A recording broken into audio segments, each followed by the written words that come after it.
I talk about this thing real quick? What are we talking about?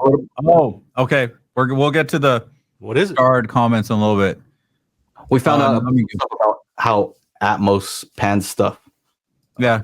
Go ahead, take a nap, Aaron. You can take it. I was going to say my limit is 9:15 tonight. So okay, all right. We showed already. We showed this last time, right? We showed this diagram. Oh yeah. Oh yeah, I remember that. And what this was just showing, this was Aaron's like, yeah, you're showing the basketball court. A guy at Jorix actually connected his Denon 60X 6800H, and he wanted to see the test tone, using test tones in our toolkit, and he wanted to see what was happening in the height channels with different configurations, right? And electrically, so he's not doing it acoustically. He's not measuring speakers. He's measuring the output from the preamps. And what he found was, depending on whether you have it set up for front height or top, right? So you can see, when you have speakers up there, you can set it to height or tops, right? And depending on how you have it set up, it's going to pan differently, right? And I don't know if anybody's even interested in this, but shoot, I wanted him to be on here to explain it because it's pretty intense. But I think the easiest way would kind of be just to show this. And you know how we have that ongoing debate? Chana says, hey, you should put the speakers front, on wall above you so that when a sound pans up, it pans straight up. That's true, right? Now you have other people, right? YouTubers, I think Anthony Grimani also, who I talked to earlier today. He says, no, you should use height speakers. So, that's where they're supposed to be. And I'm kind of, I'm thinking that both are right. Both can be right. And it sounds silly. I'm not trying to be politically correct, but they both can be right. And I'll show you why. So what is it? No, you got to say it right, Joe. What? Let me show you. Okay, so this is logic, right? And if I play some pink noise on loop here, you can see that the left channel is fully active, right?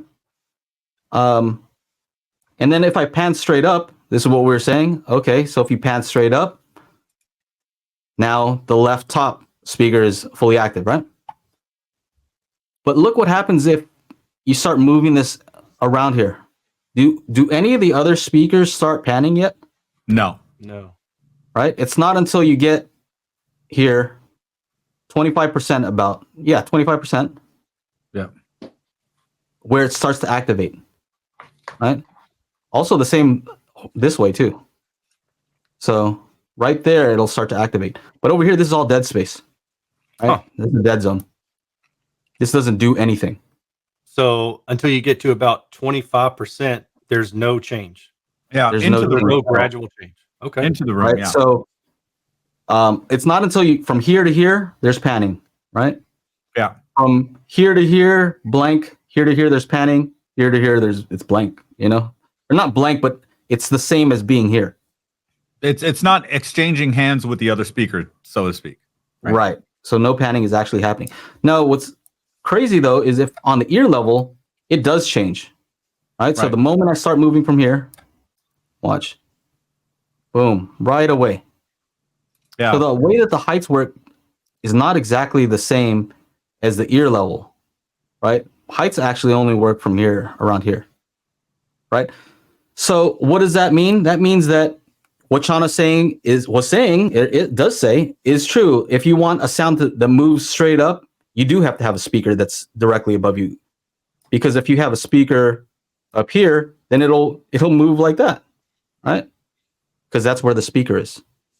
But when other people say, hey, this is the optimal location, then that is also kind of true. True, yeah. Right? Because I can say conversely, if I move straight up here, so this is 25%, right? Somewhere around here. If I move straight up and somebody has this set up with top speakers in those locations, if I move straight up here, Boom, right? That should sound like if you have the speaker right here in your location, in your theater, it'll sound like it moves straight up from here to here, right? Right. Yeah. But if you have your speaker over here, what ends up happening instead of moving straight up, it's the opposite of the problem that you have with it, is it, instead of going straight up, it actually goes up and out in your room, right? And the real confusing thing about this is it doesn't correspond with their recommended speaker layouts, So I kind of drew some here. I don't know if this is even helpful, but I kind of like this is actually the area that you can really pan to. Trapezoid. Yeah, this is really the shape of it, but it's confusing because in the panner, it doesn't look like this. It doesn't block it off, right?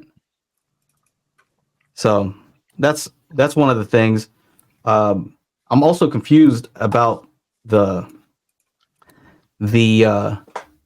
fact that the ear level does work in this way where if you pan all the way to the corner, that's 45 degrees, whatever, all the way to the left. It looks like 45 degrees on this panner, but if you want to activate your left speaker fully, that's where it should be on this panner, right?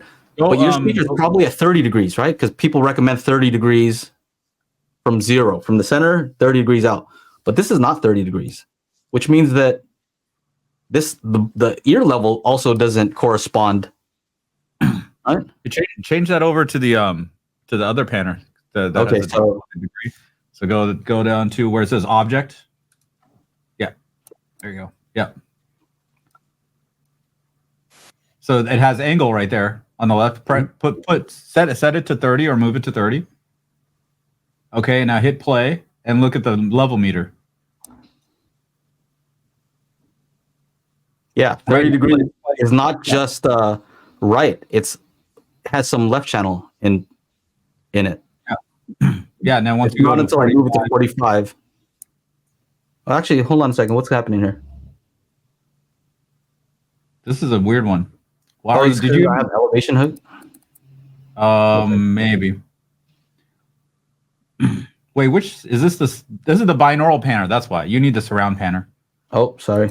Too many damn panners. Just go to stereo out. Stereo out. Output surround. There you go. There we go. It looks similar. Yeah. Look, they all look the damn same. Okay, here's 30 degrees. 30 degrees. So it activates right and center. Yep. If I go all the way to 45 degrees, now it's only right. The problem is your speaker is probably not there. And that's confusing. I'm not saying that, this is a huge issue. It's just confusing to people, right? So that's some of the stuff that we're finding out. The other thing that might be interesting to people is, let's see if I can show this here. When you play Atmos over a 5.1 point whatever, right? A 5-channel ear level system, what do you expect to happen to the surrounds, right? Let me take this off the screen real quick. What do you expect to happen? What do you expect to happen if you only have surround speakers? You don't have rear surrounds, right? Okay. Something plays out of now, the. I have that in the bedroom. I have 5 ear level speakers, but those surround speakers are flanking me. Is that where they're supposed to go? Close enough, right? They're at 90 degrees, so that's where they are. What do I expect to happen? You play some Atmos content and something's supposed to go to the rear surround. From surround to rear surround, let's say. It stays in the same. No rear surround. What happens? It stays in the same speaker. That surround speaker is doing double duty. The surround left, let's say, and the surround back left. Right. It's double duty. That's correct. Yeah. So what did I win? Get folded down into the surrounds. Yeah. Okay. Now, what happens on? I think he was saying on. I think it was Anthem. Maybe it was Anthem. One of the other ones. It does it differently. It'll say you don't have rear surrounds. Your surrounds are now your rear surrounds, and anything that would normally come out of surround is going to be phantom imaged Yeah, That's different. that is different. Right, That was that issue that guy kept talking about that had the Sony AVR. That was Yeah. the problem. That's right. And he kept playing our tracks, and he's like, "Why is this coming out of? Why is this being phantom imaged instead of just being in the surround?" And so, I guess the big question is, where is that sound supposed to go? I kind of like the way that Denon and Marantz do it because I don't want the entire stage to be moved forward. Because that means that my main listening positions, I got to move forward now. Now forward. I would agree with that. I think, like when that guy was having that problem with the Sony, I was just like, man, I don't know. I don't know what the problem is. I don't know what you can do about it. And it was just an update he had to do because it's not supposed to act that way. Technically, your surround speakers in a 5-ear level speaker situation should be behind you, technically. So that in effect, that should be, you should be getting all the surround back and the surround information. Right. So I was asking Jorix, the guy who was finding a lot of this stuff out. I was asking him, so what's actionable for people? Because that's cool and all, but what does this mean for people? And for the ear level stuff that we're talking about with the 5 ear levels, he said it might be worthwhile to try on a Denon or Marantz product. If they're folding down the rear and the surrounds together, your height should kind of act in the same way.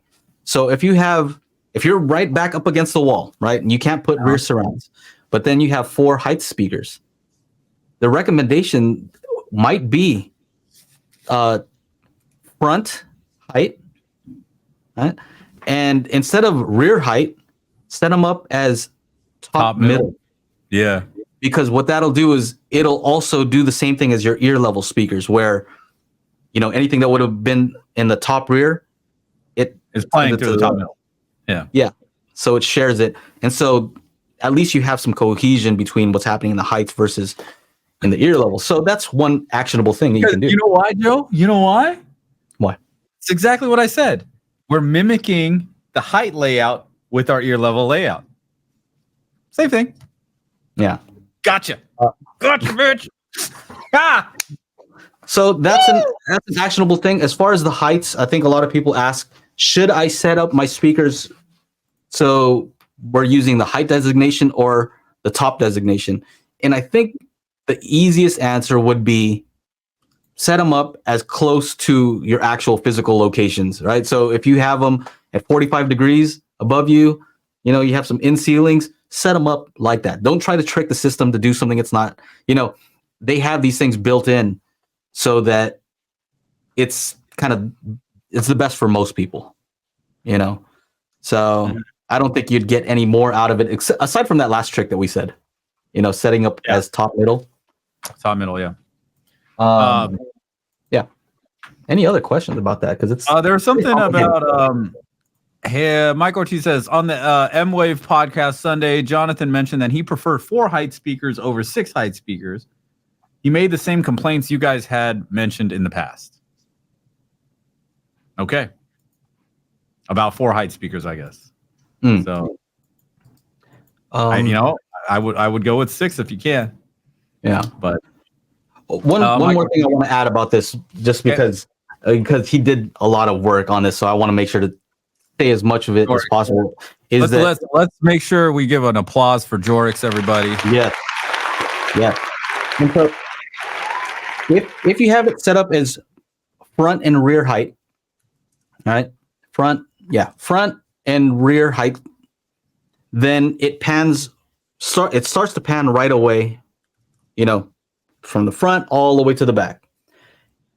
But it also still has that padding on the left and right of 25%. So if you see an object move from left to right, regardless of how you have it set up, it's still not going to move from left to right until it hits that 25% point. Right? That's if you have front and rear height. If you have tops, then it acts the same way, except it will not start moving. It won't start panning until 25% going front to back. Yeah. So that's it.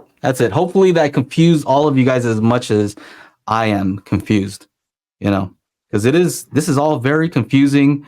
We're trying to figure out stuff, and it's almost like they should be providing this stuff for people, right? Yeah. Even Reverend Slim said that Dolby's the one making this thing confusing because there's just too much. And at least we're making some headway in the whole situation. And as long as I think if the only way it'll get better is if mixers are hip to all of this, right? I feel bad for the mixers. I feel bad for the mixers because do they know all this stuff? Is somebody out there telling them these things? Because we had to figure it out. So maybe we're not special enough to we're not privy to this information. But I've seen people doing this sort of stuff. Let's see. I see them doing this sort of thing. Right?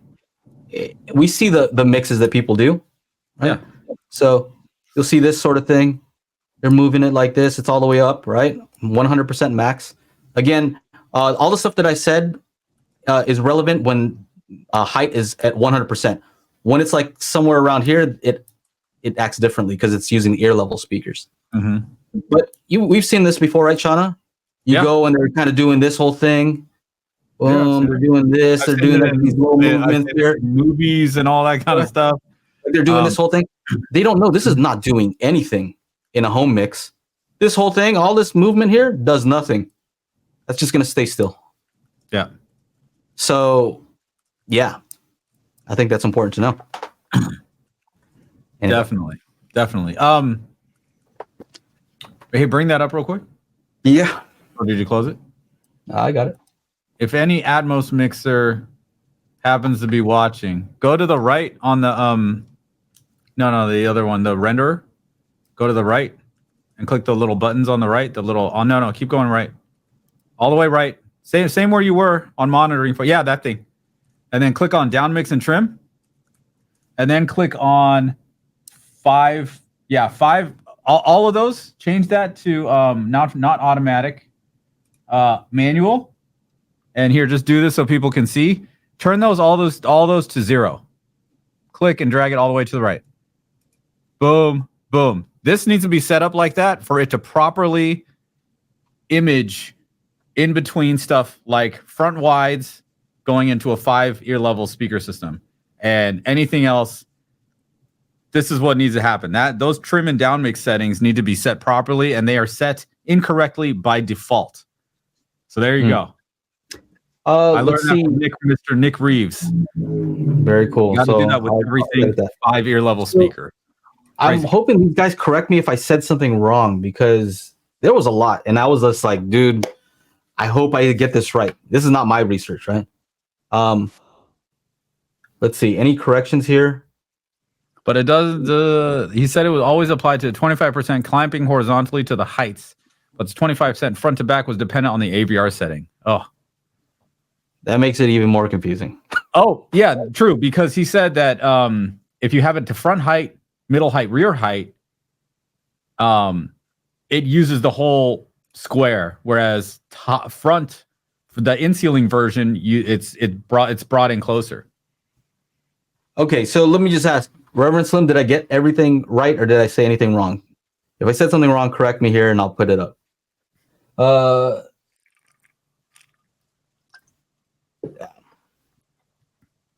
I think basically Atmos really is expecting those speakers to be like close to you here, right? My issue is if you're a mixer and you see this panner and you want to move it straight up and you think that it can because it looks like you can, then there's a disconnect, right? Because truly what the panner should show is that you cannot do that, right? It's impossible to do that. You have to move diagonally up and towards you. But if it's the director's intent or artist's intent, if the artist looks at this and says, okay, I want the sound to move straight up, there's a disconnect because that's what they want it to do, right? Make sure to check out our audio only version of the podcast at anchor.fm/Daily Hi-Fi, or just go to your favorite podcasting service and search for Daily Hi-Fi.